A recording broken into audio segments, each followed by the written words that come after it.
Hey guys, what is up? Super K-Man Rocks here, and I am here for my 2024 World Championships Meta Report video and analysis.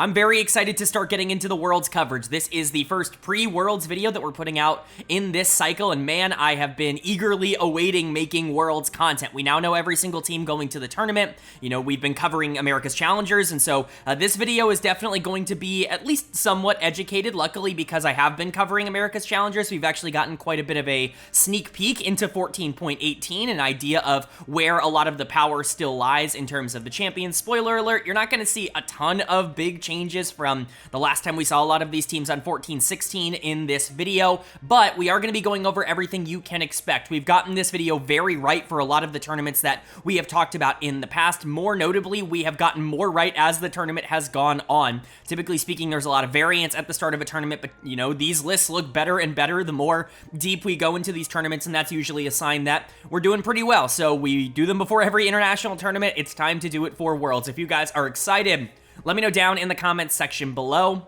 Of course, let me know who you think I'm overrating or underrating in terms of champions in this video. If you think that there is a champion that absolutely is going to get play that I don't talk about, please let me know. If you think that there is a champion that I did talk about, you know, getting some play that you think is entirely overhyped and overrated and will fall out of the meta, let me know that as well down in the comment section below. Just be sure to let me know your thoughts and opinions. But without further ado, let's jump into it. There is a slight bit of housekeeping to do at the beginning of this video because there was a patch in between the 14.18 that I'm going to be talking about in today's video and 14.16, the last time that we covered games for these major regions on the channel. I will quickly talk about the things in 14.17 that I think are relevant. There are only 5 changes in 14.17 that I do think are even relevant at all to talk about. One of them being Aurora, who was really hard nerfed, but we'll talk about her even more later because she was nerfed again in 14.18. Spoiler alert, I don't think Aurora is going to be pickable at this tournament. I think that she has been completely taken out of the game. Champion relies so much on numbers, and she just doesn't have the numbers at the current moment. But the 4 other champions that I do think had like noticeable changes in 14.17, I think Brand, he was really nerfed. I think a lot of his jungle clear is just simply worse now. We'll see if it ends up impacting things. We're still seeing him picked in the jungle in America's Challengers. I expect to still see him at Worlds, but I think his power level is a lot lower. I think Caitlyn actually got kind of a noticeable buff. I think generally speaking, Caitlyn's actually really good in the meta right now as a counter option to a lot of these more passive bot lanes, things that need low resources. Caitlyn Lux, Caitlyn, you know, Karma, Caitlyn any of these things, like Caitlyn Seraphine can function really well. I still think Caitlyn is very pickable, and we'll talk about her again a bit more later when we get into the AD carry section, but I think the buffs have made her even better. She was already good, and I think that she's going to be relatively strong at this tournament. Graves got some lane changes. Lane Graves might be back. Top lane Graves might be back. I don't think it's going to happen. He's not going to be listed anywhere for the rest of this video, but I thought it was worth mentioning. And Kennen, already a champion that was kind of on the border of being pickable, already had a lot of flaws and just generally wasn't accomplishing his goal nearly as efficiently as a lot of other champions in that role, got nerfed. And so, you know, I don't know. We'll see. Maybe Kennen falls out of the meta completely. I think that that's entirely reasonable. That's kind of what I'm leaning towards. I just don't think Kennen is worth a pick right now, but teams have invested a lot of time into playing him, and so I can imagine him still being on the radar for a lot of teams. But those were really the 5 changes in 14.17 that I thought actually made any sort of impact. Aurora, obviously the biggest one, and we'll talk about that more because, again, she got nerfed again on 14.18, but I did want to touch very quickly on 14.17. So with that out of the way, let's get into our 14.18 patch rundown, and that's going to be starting with the champion buffs. You can see them up on the screen. You know, we'll quickly go through all of these. Spoiler alert, 14.18 is gigantic. There are so many changes, so many buffs, so many nerfs. We're going to talk about champions, items, you know, just general game mechanics, all of that stuff, because there were a lot of changes going into Worlds. How many of them are going to be super impactful? I don't really know. I think that there are some positives and negatives to these, but they were a lot of small changes, and so let's go over them, starting with Jax. He gets a ton of extra armor now on his ultimate. I think that this is going to be better for trades. It still kind of pigeonholes him into the position that I think he was in before these buffs, where he was essentially just a counter pick. We've been seeing him get blind picked a bit in America's Challengers. I don't think it's very good to blind pick Jax. I think he is just a stronger version of what he has been in the past couple of patches, which is a very good counter to Cassante in particular. This is a good buff, but I don't think it completely changes how you play the champion. You've got Viego, who's getting a base AD update. He's getting more damage on the Q. He was already good. He's still going to be good. Again, I don't think he's going to break the meta or anything like that, but if you want a jungler that can kind of take over and carry himself in the later half of the game, Viego is one of the more intriguing options right now. Xin Zhao actually got some AD and Q buffs as well. He's a better skirmisher in the early game. He's got more armor. He's got more Q damage. Maybe we see more Xin Zhao. I continue to think he's underplayed in the meta. I think early game skirmishing is very valuable right now, and we're seeing a lot of teams just opt into these super passive jungle matchups with Maokai and even Sejuani to a lesser extent, just not really having a ton of priority in the early game. It's really just been Lilia that's been able to accomplish that for a lot of teams. I think Xin Zhao can still be very strong, and I think he can still make a big impact in the game. We'll see if he kind of rises in play rate. I sure hope so, because again, I think he's really good, but I don't know if this is enough to kind of push him over the edge. I don't think this changes his gameplay all that much. I just think he was already very good. Ahri got some charm damage increases.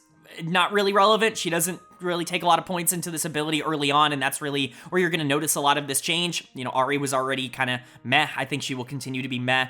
Gnar got a base AD increase by 3. This, as far as I'm aware, is completely irrelevant. I mean, he's going to get like 10 or 20 more damage in some of these trades in lane. That can be relevant in some matchups, but I mean, at the end of the day, this isn't going to get people to pick or not pick Gnar. Like, he is going to be in the same spot as he was before. Hui got the WW shield increase.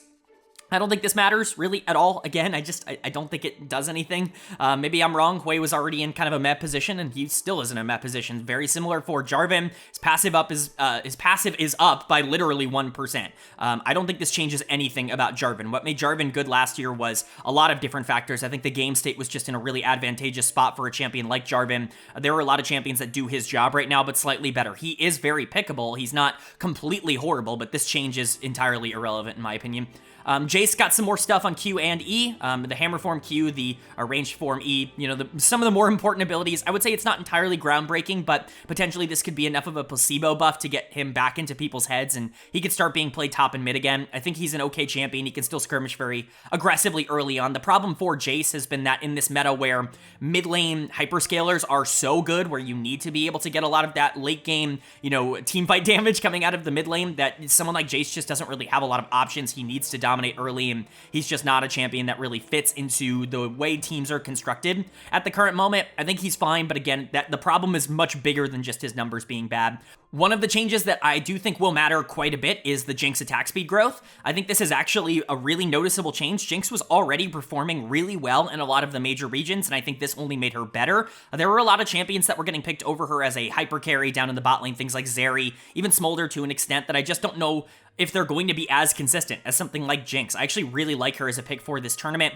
I don't know how many teams are going to opt into her as regularly as maybe some of the other AD carries like Zeri, but I think she's better than those and certainly more consistent. So I really like this buff, and I do think the champion's in a good spot. Lulu got some more damage on picks. Okay, kind of irrelevant. She was already pretty okay as a poke support, but I mean, there are just better options in that role right now with things like Renata, things like Lux, things like Karma that are just better at it. And so maybe, I don't know, maybe she gets played in lane. Like, I don't think that's ever going to happen. I don't think teams are going to invest in that, but I guess Lulu got some damage buffs. Malphite got a passive shield buff.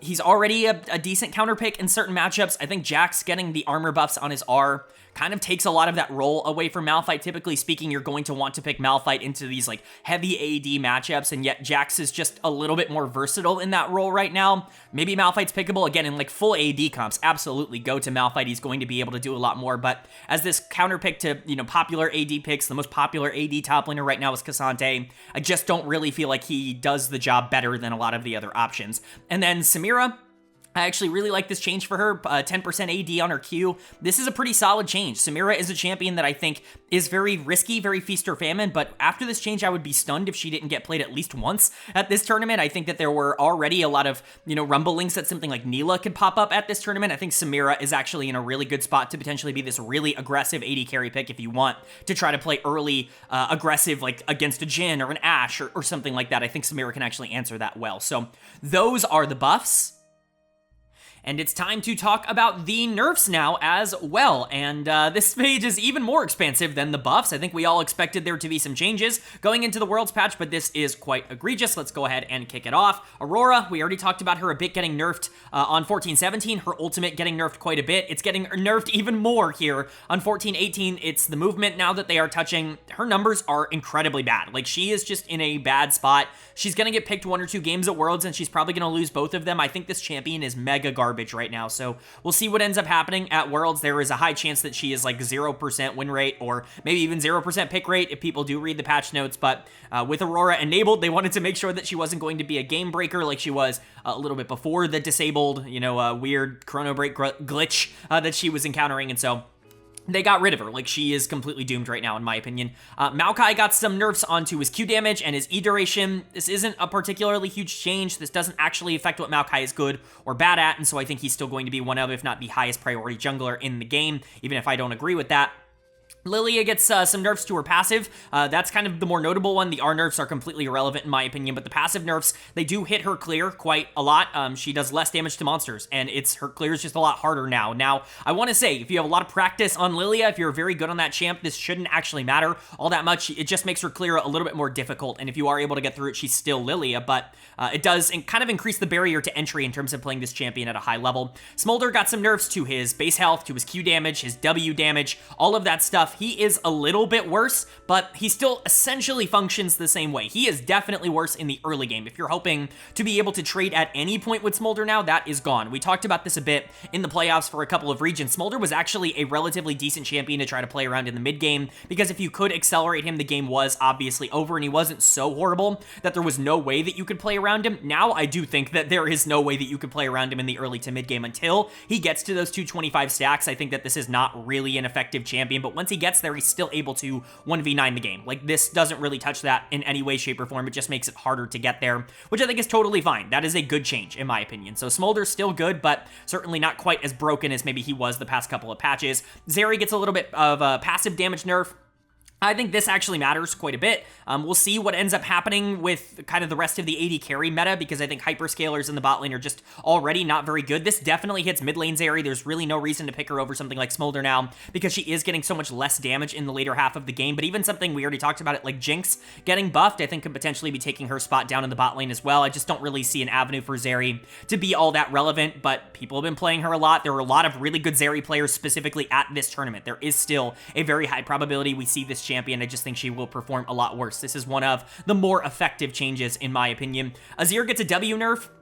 Okay, like, laning phase Azir is a little bit worse. Perhaps he's going to be able to trade a little bit less easy, and he's not going to be able to bully as much. Riot is constantly trying to create this like dichotomy between champions that are good in lane and champions that are good in the later half of the game. They do not like the opportunity for champions to be good at both unless your name is Viego. And Azir is kind of in that spot where they just decided, like, screw it, we're going to gut his laning phase. They've made like multiple changes over the past 3 to 4 patches that are just trying to get him out of being a good poke mid laner in the early game to be able to outlane things like Corki and Smolder. Like, they don't want that. They want him to be on the same level as a lot of those champions. I think this change does kind of do that, like some actual change here, and this can actually affect some damage in the later half of the game as well, but Azir's gonna be picked. Like, what are we doing? Like, it's Worlds. Of course he's going to be picked. He always is when these players and when these champions are put to the highest test. And then Corki got a QR nerf, maybe a little bit worse in lane, kind of similar to what I just talked about with Azir. It's very clear that they want to invest a lot of these late game, like scaling, a pseudo marksman mid laners into being late game carries. Like, they do not want them to have any sort of pressure in the early to mid game. They did it with Smolder. They did it with Azir. They're doing it here with Corki as well. I think he will be fine. I think this is actually less impactful than the Azir nerf. I just think Azir is more like meta agnostic than something like Corki is, because everybody's always going to be playing Azir. But generally speaking, I don't think either of these champions were hit all that hard. Ivern got a nerf to his E, or at least the shield on his E. He's still very good. Like, Ivern is still Ivern. He's still going to do the things that he does. I still think he's very valuable. The teams that are good at him are going to be rewarded for it, and the teams that don't play him are going to wish they did. It's always Ivern, right? Leona gets a nerf to her base armor. Who cares? Like, I don't think this matters even a little bit. Leona's not going to change at all. I already think that she's probably number 3 or 4 of the engaged supports, behind Rel, certainly, and then, like, Nautilus and Alistar, just, like, depending on what order you want to put them in. I already think she's probably down there. This probably keeps her in that position. Misfortune gets a base AD nerf. This is not really going to matter all that much, I don't think, for any of her trades in the early game. The more important nerf to MF we will talk about when we get to the items. I think the Bloodthirster change is definitely going to be a little bit more relevant to MF, but the AD nerf itself is not really all that effective. Nasus gets some nerfs to his E, at least the late game damage. Who cares? Like, this doesn't change anything about solo lane Nasus. The problem is that he becomes completely unkillable in the back half of the game, and his damage is good enough to be able to make it work. This changes basically nothing about how Nasus wants to play in solo lanes. I think he will be the same champion. Rel gets an E movement speed nerf. Okay, like, Rel's still the best support in the game. Rumble gets some damage off of his Q and E. This definitely makes him worse pre-6. I think that his ability to trade with especially a lot of the popular top laners is going to be at least a little bit worse, things like the Cassante and the Renekton, but he's still going to be Rumble in the later half of the game. He's still going to be able to take over in 5v5s, and he's still very consistent. He's still going to be good in trades as well. He's just not going to be quite as oppressive and unplayable into like he has been over the past couple of months. I think this is a good change. Vi got some damage off of her Q. This is just reverting the buff that they gave her a couple of patches ago. Okay, whatever. And then finally, Ziggs gets his structure damage nerfed off of the passive on the W. This isn't relevant. I mean, this, like, obviously this was really good for Ziggs. This is going to hurt lane swaps at least a little bit, and we'll talk about why I think lane swaps are going to be significantly less common at this tournament after we get to the next slide when we talk about some of the bigger game changes, but this doesn't stop Ziggs from being picked. He's still very good at the things that he's very good at. As you can notice, not a lot of, like, super consequential nerfs. When you're looking at the most important ones, Aurora is dead. I think that they have completely taken that champion out. I think Zeri is significantly worse. I think Azir is noticeably worse, but outside of that, I don't really feel like there are a lot of champions that were just like taken out of the meta, especially in comparison to a lot of champions that I think were put into the meta. So the nerfs, while there are a lot of them, I don't know how many of them are going to be entirely effective, but with the nerfs being done, let's jump into the final part of this patch breakdown, which is, of course, kind of the system and item changes. There are some rune changes, really one rune change, a couple of item changes, a tower change that are definitely worth talking about, at least in some capacity. So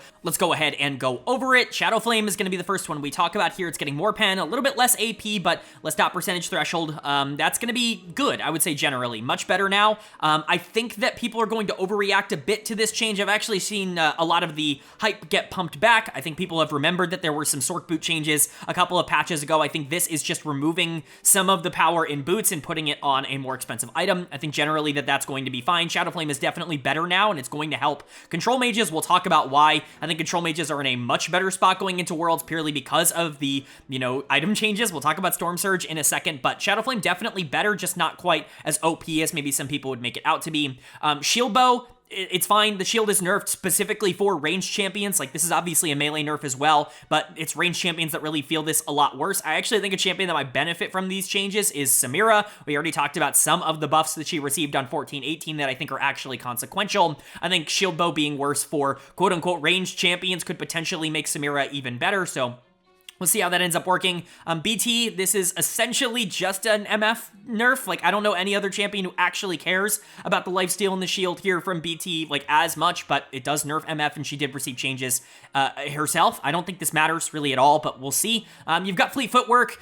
I don't understand this change at all. We have seen the consequences of this change. If there is anything on this page that I think has been by far the biggest impact so far in America's Challengers, when we've watched 14-18, it's been the Fleet Footwork kind of buff here. It's worse for ranged champions, better for melee champions. You know what that means? It means Yone is crazy broken right now. He's very likely the best mid laner in the game, or at least the most consistent one. We have seen him absolutely dominate the America's Challengers tournament, and I think that will only get worse at Worlds. Considering the player base, the players that are going to that tournament, players like Cream, players like Zeka, yeah, I think Yone is going to be a bit of a problem at the tournament. It's not like a lot of the other, mid laners can't play him either. Chovy can play Yone at a crazy high level, so I think Yone is going to be ridiculously broken. Maybe Yasuo could even sneak his way into the meta, although I do think Yone will obviously be priority one. And then even something like, I don't know, Shyvana, I've heard people throw out as something that could potentially be impacted by this. I don't think it's going to be as relevant. This is really a giant Yone buff, and I think that for a champion that was already really strong, we're going to see the consequences of that at Worlds. You've got Ludens here, more AP, less haste. This is generally, I think, just a nerf. Like, I think the haste coming off of this item is not good. Like, it actually makes it worse. I get that it's also cheaper as well, but I really don't think this is good. I think that this is worse. I think that's made up for by the fact that Storm Surge is getting probably the biggest item buff of this entire patch. It's getting way more pen. It's losing some of the movement speed buffs that it's going to give, but there's no range penalty now. Like, this is just a really good item. I think control mages are in a better spot specifically because of Storm Surge and because of Shadow Flame. Specifically, the champion that came to my mind, and maybe it's just because I play this champion, is Orianna. I think that she's in a much better spot, and whenever you buff Orianna going into World, she's definitely going to increase in play rate, but, I've heard some people throw out a lot of the other control mages that have been on the borderline champions like Syndra as well. I think this is just generally a lot stronger for a lot of these more passive early game mages that want to play for 5v5 team fights. I think Storm Surge is a really good item now. So those are the changes. I think Fleet is obviously the one that I'm the most concerned about because Yone is just crazy broken,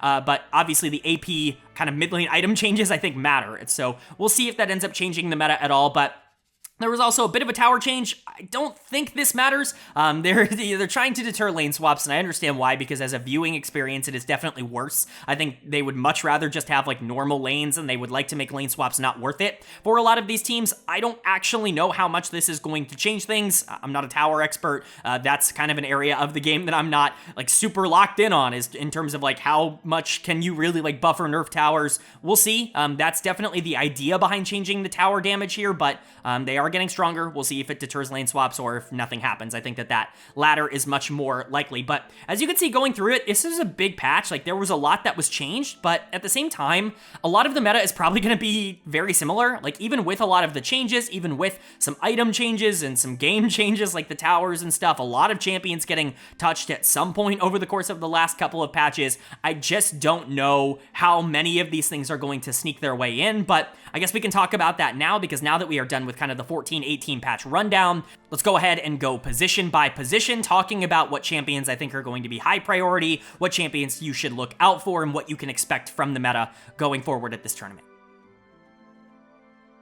But going by position means we get to start in the top lane. That's going to be, of course, the first role when we go vertically here. And the way that we format this, as you're going to see up on your screen now, is we're going to separate all of these picks into 2 tiers for each position. Tier 1, I believe to be the defining champions of that role, the ones that will likely be blind pickable in almost any circumstance, or at least blind pickable by a lot of the teams at the tournament, as well as champions that I think are just going to perform really well, be high priority bans or high priority picks, and just will be all throughout the tournament regardless of kind of the meta or the matchups that we see. When we get into tier 2, that's when we're going to get to more of the kind of, okay, we're going to see this champ. Like, you're going to see 5 to 10 games of this champion at this tournament, but you're not going to be seeing it nearly as prevalently. I think top lane's actually a great role to kind of expand on this, because I do think that there is a clear tier 1, tier 2 gap in terms of top laners, and we can go ahead and get into that here. As you can see, my tier 1 top laners are K'Sante, Rumble, and Renekton. I think these are going to be your 3 like top lane staples throughout the tournament. I don't think there's going to be any real surprises here. I think K'Sante continues to be the highest value and the highest priority top lane in the game.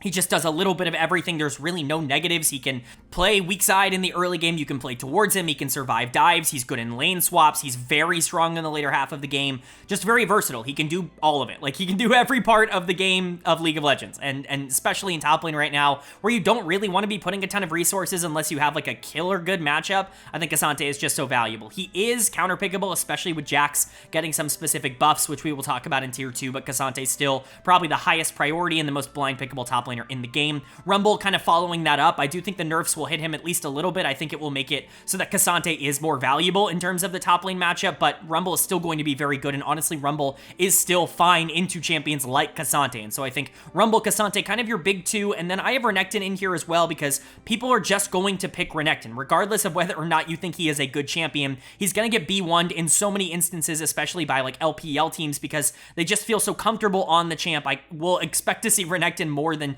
20 plus games at this tournament, and that is tier 1 worthy in my opinion. But we talk about tier 1, we've got a lot of champions to talk about in tier 2 for the top lane. This is where things get a little bit more interesting in terms of the conversations, because depending on what the rest of your team has, you have a lot more options here. Now, there are even more options than what I listed on this sheet. I just didn't want to overload the visual, and there are even some champions here that I don't think will be getting played as much. We will talk about it, but let's go ahead and go through them. Obviously, my tier 2 champion, starting with Jax. I think he's going to be the most played of this group. He is a great counter to things like K'Sante. He is very much a counter pick through and through. He's not a blind pick. He is not something that you want to just throw out there and hope that things go well, because there are quite a few champions that can really abuse Jax, as we have seen when teams have tried to blind pick him in America's Challengers. But I think as an R5 counter pick, as something that can take down K'Sante and Renekton and a lot of these other top laners that are a little bit more, like tank skirmish oriented, a lot more AD oriented, I think Jax is going to have a really good matchup into them, and he can still do a lot of damage in late game fights as well. I've got Nasus listed here. He's going to get some play. I don't think it will be as much as we saw in the playoffs down the stretch. I think teams are going to be a little bit weary of just investing a ton into him. I don't think it's because of the nerfs. I think it's generally just because of how Nasus has already performed, but he definitely deserves a spot on this list. I've got Yone here. We will see more of him later in the mid lane. I think top lane is his weaker role, but he can still absolutely abuse top lane matchups, and honestly, I would not be shocked if his play rate just went through the roof in the top lane because this guy's pick or ban every single game at Worlds. I would not be surprised if Yone is the defining pick of the World Championships, and especially with players like Zeus going to the tournament, I expect Yone to still be very high priority. Olaf is going to be there. Again, another champion that I think is pretty good in counterpick situations. If you do have the opportunity to pick up Olaf into specific matchups, then I think he's going to do rather well, in those. But I don't think Olaf is a very, consistent pick, and so I'm not going to put him anywhere near tier 1, but we are going to see him. Aurora is on this list. She shouldn't be. She is. I'm not saying that this is a graphical error, but what I'm saying is, I don't think she's strong enough to justify getting picked at Worlds. I think she will still get picked and banned at Worlds because I think people just don't read patch notes, and that has been proven over and over again. We will see. Hopefully I'm wrong. Hopefully this champion is nowhere near this tournament because I think that she is mega bad, but we'll see. She's only in the top lane section. That's all I'll say. I think she's more relevant and more valuable in the top lane because those lanes are a little bit easier to get through. She doesn't have to do nearly as much in the early game as she would in the mid lane. You've got Udyr, Gnar. They fill similar roles again here as a lot of the champions we've talked about alongside Olaf, alongside Jax, where in certain matchups they're going to look really good. Certain matchups they're not going to look particularly good. A lot of the blind pickable top laners are just the tier 1 ones. Cassante, Rumble, Renekton, and then you have your pick if you want counter of anything here in tier 2 or beyond. I mean, we're going to be seeing more than this. Potentially we could be seeing champions like Smolder in the top lane with a player like Mirwin at the tournament. We could even be seeing something like Ezreal top. I think that those things are playable, and they're definitely something that are it's on my radar. We might get 1 or 2 of them, and honestly Smolder might be a great shout for that Worlds pick'em of champion played in the most different roles. I think Smolder, especially with Mirwin at this tournament, has at least a decent chance of being played in all 3 roles, but you never really know what's going to happen with a lot of those more niche picks. I think these are the ones that I'm pretty much guaranteeing that you're going to see maybe outside of Aurora if the meta actually catches up. But tier 1 definitely, kind of settled with the Cassante, the Rumble, and the Renekton, and tier 2 I think pretty wide open in the top lane.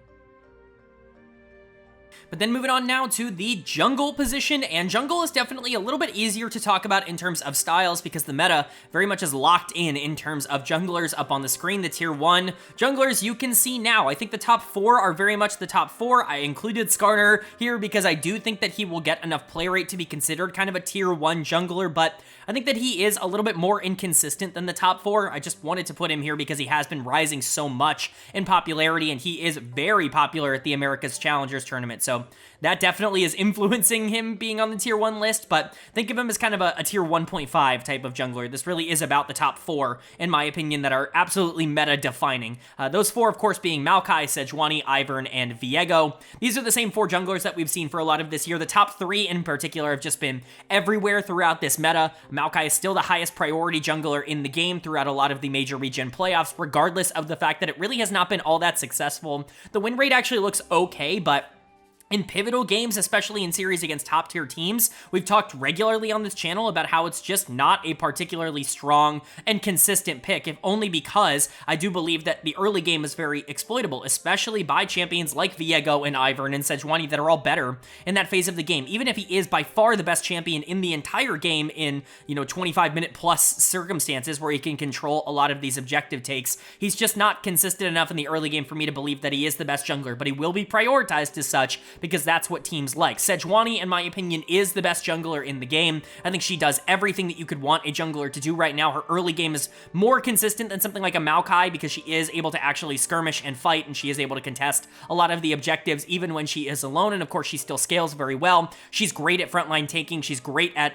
absorbing a lot of CC, and she dishes out a ton of CC. There really isn't a lot that Sejuani doesn't do. She's very good at objective control. She's really strong at playing from ahead, but she's not useless if she doesn't have any gold. Overall, I just think Sejuani is an incredibly valuable champion. I continue to be surprised that Maokai is prioritized over her, but that has changed in America's Challenger. She is the most prioritized champion at the entire tournament. Hopefully that carries over into Worlds because I do think that that is accurate. Ivern, of course, deserves a shout out. He is the strongest jungler in the game. I think that, saying that Sejuani is better than him isn't necessarily fair because Ivern played at a high level is definitely the best jungler in the game right now, but so many teams just will not touch this champion. The teams that do, the teams that that are very good at Ivern, they have reaped the benefits all year long. A lot of them have gotten to this tournament off of it. Tion won an MVP award off of playing a ton of Ivern, but the teams that don't play it, like, they're just not going to play it. And even when they do, they don't play it particularly well. Watch out for teams like Top Esports and like Fnatic that are really good at this champion, but he's not going to be in the top, 2 in terms of play rate, and so I didn't exactly put him there. He should be number 3 in terms of play rate, and he's definitely number 1 in terms of strength at the top level, but again, have to kind of find the middle there in terms of play rate and strength. Viego, obviously the other champion that feels like he kind of has to be in tier 1 right now. Just a really good champ. Like, I don't really know what else to say. He's good at all phases of the game. He's so versatile. He can hyper carry in the back half if you really need him to, but he's good at setting things up. He's been very successful in America's Challengers. The buffs actually seem like they have impacted him quite a bit, and so I imagine Viego will be a tier 1 jungler. Skarner is also listed here. Kind of started with some NA hype. He was getting a lot of play at the beginning of playoffs. That carried over into the LCK, where he was played a ton down the stretch on 14-16. We've seen him a bit in America's Challengers. I think he's going to get too much play to be considered a tier 2 champ, but I just don't think he's as strong as the top 4. I think he is a secondary option. He still has a lot of really good tools to set things up, but again, not the pinnacle of consistency at the very least, in my opinion. But those are your tier 1 junglers. Let's get into our tier 2 junglers. These are picks that I think you will see a ton throughout this tournament, but maybe aren't quite as dominant as what I would consider the top 4.5 champions in this role to be, starting with Lilia. Still probably the most consistent early game jungler right now, at least in terms of pressuring objectives and actually skirmishing. We'll see if Xin Zhao comes back into the meta. I don't have him listed here, but I think he could be particularly good in that role. I think the clear nerfs like brought her from tier 1 down to tier 2. She was kind of in that same tier as Skarner, in my opinion, before the nerfs. I think the nerfs, drop her down that half tier, but probably the top of tier 2. Vi is just kind of another good option. Like, she kind of fills a similar role to the Maokai and the Sejuani. I do think she's more reliant on getting early game leads than those two are. That she's not quite as inevitable. Vi with no gold is much worse than Sej or Maokai with no gold, and that's why she is going to be in tier 2 instead of them, but she has just as many options, and I think that she can still be very effective. Zyra, Brand, these AP kind of teamfight-oriented junglers, they're still in the meta. They very much still exist. Brand getting nerfed, I think, really hurts. I think he is significantly weaker here, but Zyra is still particularly good. We are going to see her quite a bit at this tournament. I just don't know if she's going to be as highly prioritized as she has been in previous iterations of this year. I think that the one thing that kind of gives her credence that she could still be a very popular pick in Brand to an extent as well is how good Yone is going to be in the mid lane, and AD mid laners in general are still by far the most prioritized thing in the game, and so AP junglers are just inherently a little bit more valuable in the meta, and Zyra is probably the highest damage AP jungler you can get right now, at least from a consistency standpoint. Again, I don't really know how much she's going to get played outside of those circumstances, but she is definitely going to be seen a lot in the meta. Nidalee fills a similar role, but obviously in a very different aspect of the game. Nidalee is still solid and still does the Nidalee thing, but again, I wouldn't recommend a lot of teams end up picking her if you don't feel like you can snowball the game out of control. If you don't feel like you're better, don't pick Nidalee. We've actually seen some success on champions like Elise over in America's Challengers as well. VKS Academy has actually had quite a bit of success on that champion. Potentially, we could be seeing more of a shift into trying to snowball games, and Nidalee could be a champion that rises in priority because of that, but I just wouldn't really expect a lot of teams outside of the best in the world to be regularly picking this champion at Worlds. We already talked a bit about Brand. And then you've got Lee Sin and Amumu. These are kind of specific picks for specific teams.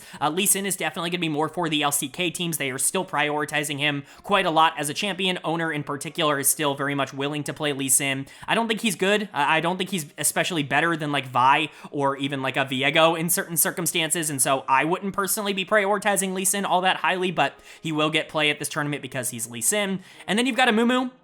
He is like the North American pick right now. He's like the flavor of the month for a lot of the NA teams. I don't like Amumu. I especially don't like that NA teams are prioritizing Amumu over Sejuani and over Maokai and over Skarner and a lot of these other champions that I think fill that role a little bit better. Amumu is fine generally as a pick, and I think he deserves to be here on the tier 2 list. I think that he should get play when those champions aren't available or are off the board and you want that style, you want that hard CC lockdown. But FlyQuest in particular has been prioritizing Amumu above Sejuani, and I just think that that is absurd. I think, again, this champ's going to get a lot of play, if only because the North American teams have been playing a lot of him, but, we'll see how effective he actually ends up being. But that's the jungle.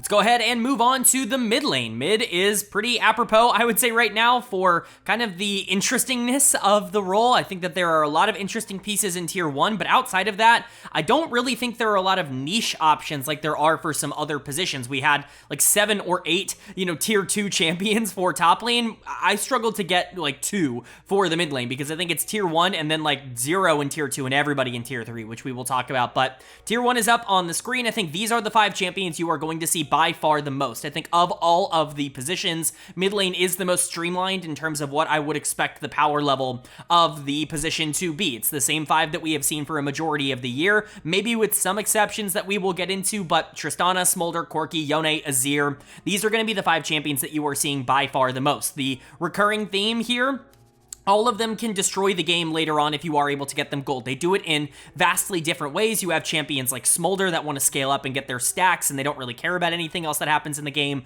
Corki and Azir are a little bit more just like functional carries. Like, yes, they're hyper carries, but they're not quite like the Smolder level of you hit a breakpoint, you win the game. You do have to do some things in the mid game, but they can be just as strong and arguably more reliable in that phase of the game. You have champions like Tristana that have prio in the early game that actually can, skirmish and have a good combat in the early game, but are still very valuable later on, maybe just not as valuable as the hyper carries. And then you have Yone, who I consider to be the best champion in the game at the current moment, and a champion that can dominate in multiple different ways, most notably just getting a ton of resources inside lanes and being able to take over the game in that regard. So we can talk about it. Again, I really just don't think there is going to be all that much shifting from these 5. There are other options, which we will get into in tier 2, but I think when you're looking at power level, Yone is going to be the highest priority mid laner, or at least that's what I would expect. Again, I just think he's in such a strong state right now. I think he does so many things well, and I honestly don't think he has that many weaknesses. We've seen a lot of teams really be able to take advantage of him in America's Challengers. His win rate is ridiculous at that tournament for his play rate. He has just been ridiculously valuable. Yone is one of those champs that specifically when he is able to get up 1 or 2k gold can do anything. Like, he can be a secondary carry, he can be a primary carry, he can be a split pusher, he can be somebody that just plays for macro advantages. Like, there is genuinely nothing that this champion cannot do, especially because his stats are so reliable now with the fleet footwork changes that I just feel really good about him. I think he is by far the highest priority mid laner in the game. I imagine the highest pick ban mid laner is going to be one of either Corki or Tristana, though. Some teams just aren't going to want to play Yone as much. Corki, obviously a pretty good pick, has not been particularly successful over the past couple of weeks. Really, the end of the playoffs, it was not good. He lost like 12 games in a row to close out the LCK, and I think some teams are going to be a bit deterred by that, but honestly, like, knowing teams, they're not going to be particularly deterred, and I do think that Corki is still in an okay spot. Tristana, also very reliable, kind of know what you're going to get game in and game out, and I think it does allow good players to be good, but the champion itself doesn't like inherently enhance your game in the same way that like a Yone or a Smolder after the stacks would, right? You're not just going to hit this breakpoint where you have enough stats to be able to make mistakes anymore. Like, you still have to play Tristana and you have to be good at Tristana. It is a bit of a separator from the best mids and just like good mids at this tournament, but Tristana is still going to be very highly prioritized in that regard. And then, of course, we already talked a bit about Smolder. Still going to be the highest priority, like, hyper carry in the mid lane, especially with Zeri kind of getting gutted. I would argue that Smolder is going to be the option for teams that just want to, like, permascale into the late game. I still think that his ban rate is going to be rather high. Even with the nerfs, he's still very good in the back half of the game. Azir, obviously, still going to be highly prioritized. There are going to be teams that prio Azir over everything else at this tournament. I'm looking at T1 in particular, but overall, I think these are the 5 mid laners that you're going to see the most. And again, like I said, Tier 2 was honestly hard to come up with. I only found 4 champions that I think I can reasonably guess are going to get like 5 to 10 games at this tournament. Everything else I think is kind of up in the air. There were a couple of champions that I consider quote-unquote snubs from this list that I will definitely talk about. Yasuo and Syndra are the 2 that definitely I think are going to be on the mind for a lot of people, but I think there are just better options in those roles that I have listed. But my Tier 2, LeBlanc, Taliyah, Orianna, Nasus. Start with Nasus because he's kind of the outlier here. He was still getting play in the mid lane, and I honestly don't think there has been much that has changed from that. I think obviously his late game damage is a little bit less consistent because of the E nerfs, but still, he becomes this unkillable demon if you are able to get gold on him in the early game, and he's going to stack for free. It's not the E that was destroying people, it was the Q, and obviously it's the tanks. So I really don't think that Nasus is any worse, and teams that were already playing him like D plus Kia, I think, really feel like there's no reason to believe that they won't continue to play him if they feel like he is a similar champion right now. LeBlanc has kind of been the priority, like, next up in terms of mid laners. I think LeBlanc is terrible. Like, I don't think this champion is good really at all right now. I think she's in a spot where she just doesn't do enough enough damage to justify being an assassin. And yes, her survivability is still really good. She's very difficult to punish, but like, just because you're not giving bad opportunities to your team, like, that doesn't mean you're giving good opportunities. It kind of just is a do-nothing pick right now, and I think we've seen that when she is picked, but so far, she's been the next up in terms of the priority for a lot of mid-lane players, and it's because they have a lot of time on her, so I would expect to see her at least a little bit at this tournament. I think Taliyah is still very much playable, not nearly as strong as she was earlier on in the year, but she's still fine. Like, she still does the thing. I just think in a meta where you want to play through the middle of the map, having something like Taliyah where her whole benefit is that you don't have to play through the middle of the map, it's just not really an ideal set of circumstances. And then the one champ that I think actually does have some upside in terms of being able to push their way into tier 1 is Orianna.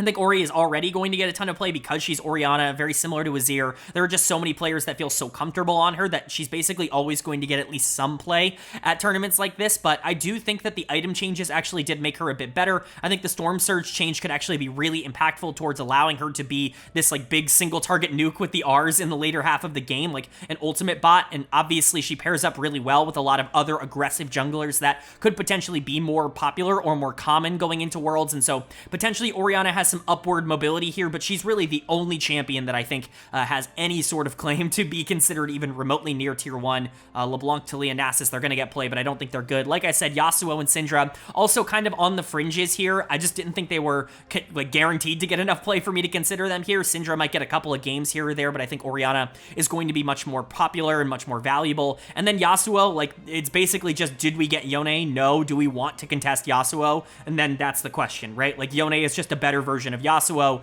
If Yasuo is, or if Yone's off the board, then maybe Yasuo increases in priority, but I don't think he's somebody that I'm expecting to really take over the game. And so mid lane, very much the most standardized position, I would say, in terms of the top end, but still definitely some options around.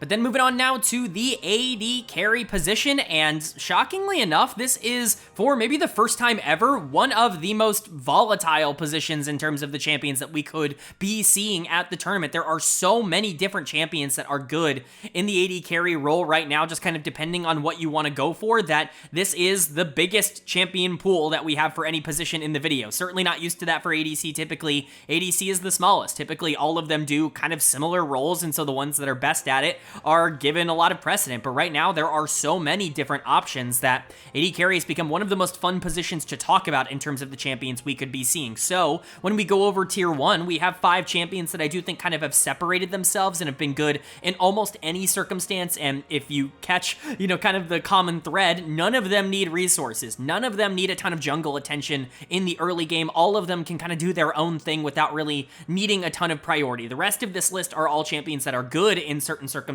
with priority, but the reason these champions are so flexible and that they are so universally good is because you can basically drag and drop them into any comp and they're going to be valuable. We've got Misfortune, Ashe, Jhin, Ziggs, and Ezreal.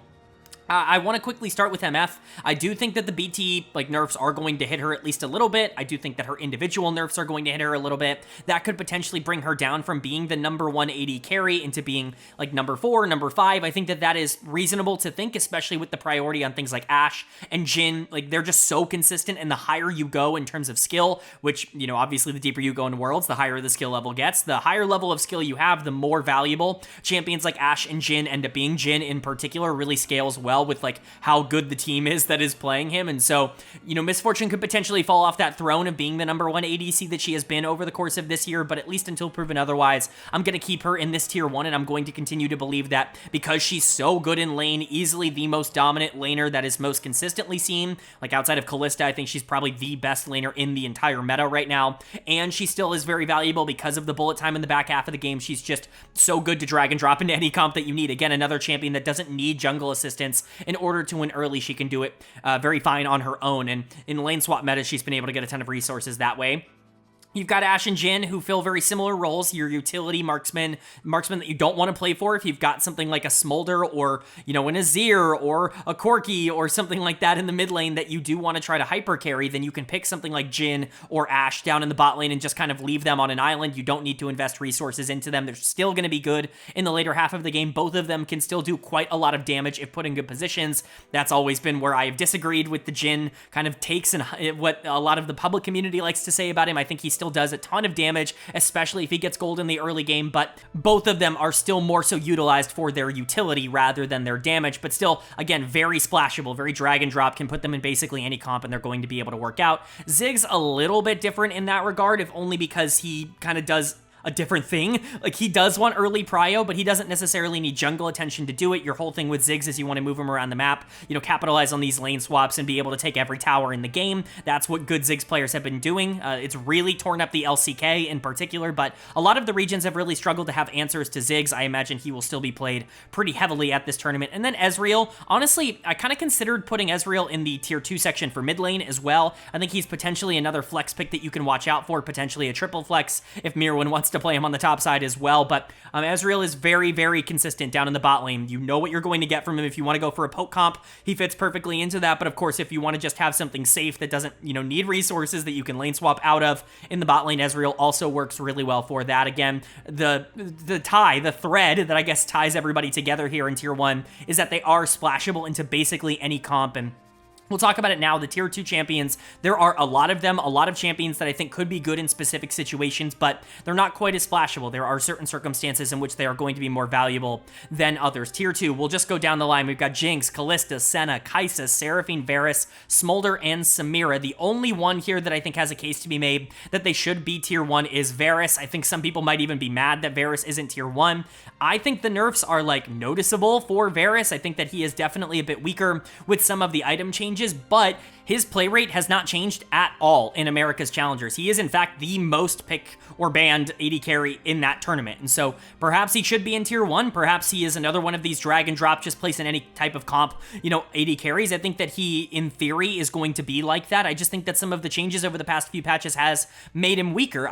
Apparently people don't care. Apparently he's still strong enough to be able to get play. I didn't expect that to happen when I was making these graphics for this video. And so Varus is down here in tier 2, but honestly consider him very similar to some of the other champions we've talked about, where he is kind of a tier 1.5 type of AD carry. He is definitely the strongest ADC here in tier 2, but everybody else has their own like pluses and minuses. If you want an early game AD carry that can kind of dominate the laning phase and can start to snowball games, of course, Kalista is still very good in that regard, arguably the best in the game at being able to stop and actually pressure the 2v2. Samira, I think to a lesser extent, can also do that. I think that it obviously depends on when you're able to hit some of your power spikes, but both of those champions really want jungle attention, which means that oftentimes you're not really going to see them in matchups where you draft a hyperscaler in the mid lane or you have a jungler who wants to power farm. You really need a specific team comp in order to draft Kalista and specifically Samira right now, and I just don't know if a lot of teams are going to want to index into that. On the flip side, you've got a lot of hyperscalers here, the best one in my opinion being Jinx. I think she is going to rise a lot in popularity over the course of this tournament. I think her consistency is going to be very valued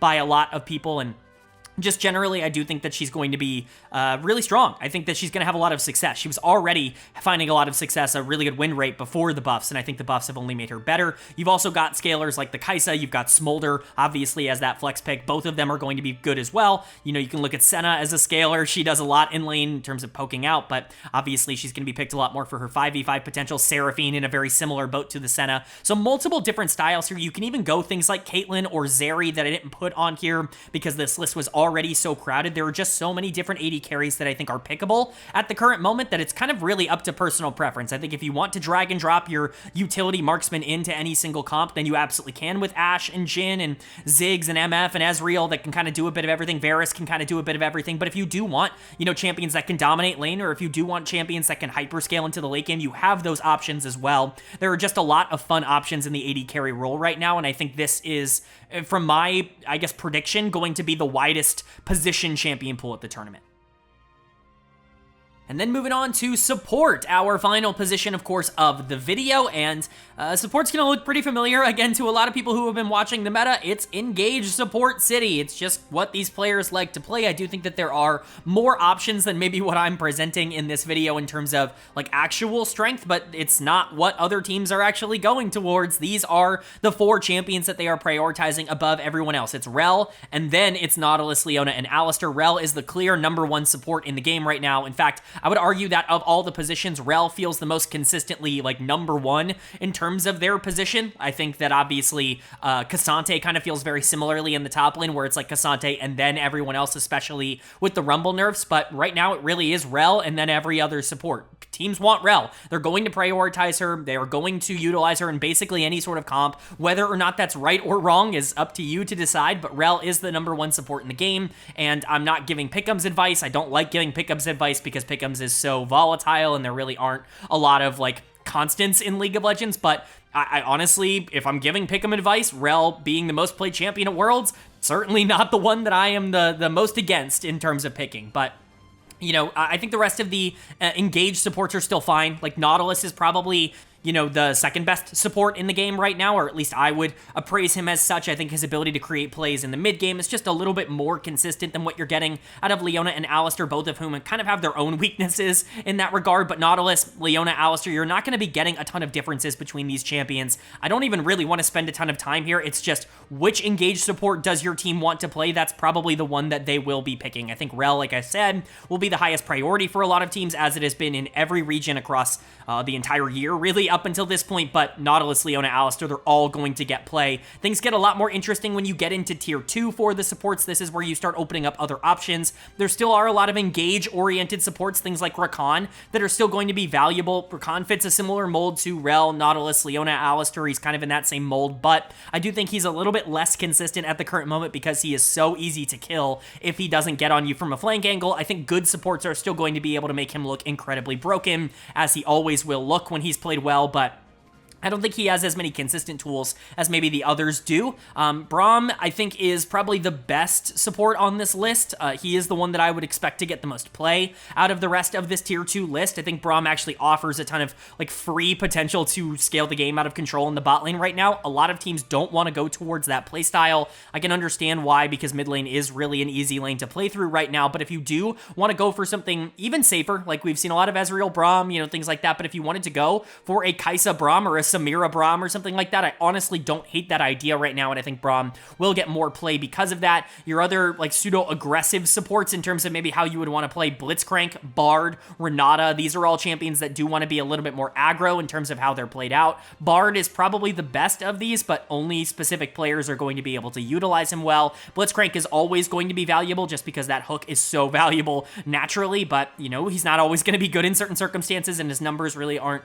like phenomenal at the current moment. And Renata is basically an exclusive partner for Kalista at the current moment. If you want to win the 2v2, you know, Kalista Renata is still incredibly strong, but you're not really going to see a ton of her outside of that. I think Poppy and Ornn both fall into kind of similar ideas of tanks that you want to scale into the late game that are good because of their utility. You know, good Senna partners. Ornn in particular is really only on here because Senna is going to get, you know, some good play in the AD carry role, and teams are going to pick Ornn as the partner for her in the bot lane, but he's fine, like, he's okay. He's in a position where I think he can be a pretty strong tank. It's just that, like, true tanks aren't that valuable right now because you need to be able to offer something else with how valuable the tanks on the top side actually are. Things like K'Sante exist in the game, and Ornn just can't offer the same kind of value that K'Sante can, but I think Poppy is a really good champion, another champion that could potentially be a tri-flex here between top, jungle, and support, which opens up a lot more flexibility for teams. I don't think she's going to get played nearly as much as something like a Smolder will, which is why I feel a little bit less confident in picking her as like the champion that will be played in the most amount of roles, because I just don't know if she's going to get more than 20 games at this tournament. But with players like Mickey X going, you definitely expect to see at least a little bit of Poppy support, and I would argue that that is likely to be her most common role at the tournament, which is why I have her here. But again, options in the support position, I don't think it's nearly as expansive as something like AD carry, where you can kind of drag and drop a couple of different things into anywhere. I think you're likely like going towards engage support unless you're specifically going for a Bard or, you know, a Kalista Renata, or specifically like Senna Ornn. Like, outside of those specific circumstances, I would bet to wager that support is going to be basically exactly what it has been the entire year up until this point. Alright, but that is going to do it for my Worlds 2024 Meta Report video and analysis. I do hope you guys enjoyed. Again, if you think I missed anything, if there's a champion that is going to get a lot of play at this tournament that you think it's a criminal that I just don't know yet, let me know down in the comments section below. I've gotten, you know, champions wrong before, so definitely excited to hear what you guys think down there. If you think that there is somebody that I've overrated, please let me know that down there as well. Always curious to hear you guys' thoughts and opinions, but we've got more Worlds content coming around the corner. We've got our top 20 players at the World Championships coming later on this week, and of course the primer that's going to be dropping a couple of days before the tournament. That's going to cover every single team. We're going to go in depth on power ranking all of the teams, all of the players. We'll be talking about playstyles. We'll be talking about expectations, floors, ceilings, all of that stuff in the primer video, so stick around for that. We are, of course, also covering America's Challengers. Today was the day off in America's Challengers, so we didn't exactly have a video to post. That's why we're getting Worlds content a bit earlier than normal, but we're going to be covering the rest of the tournament now that we're headed into the bracket stage. If you're interested in that, hit subscribe and hit that bell so you can be notified when those videos do go live. But of course, with all that being said, I hope you all are having a great day. I hope you continue to have a great day, and I will see you all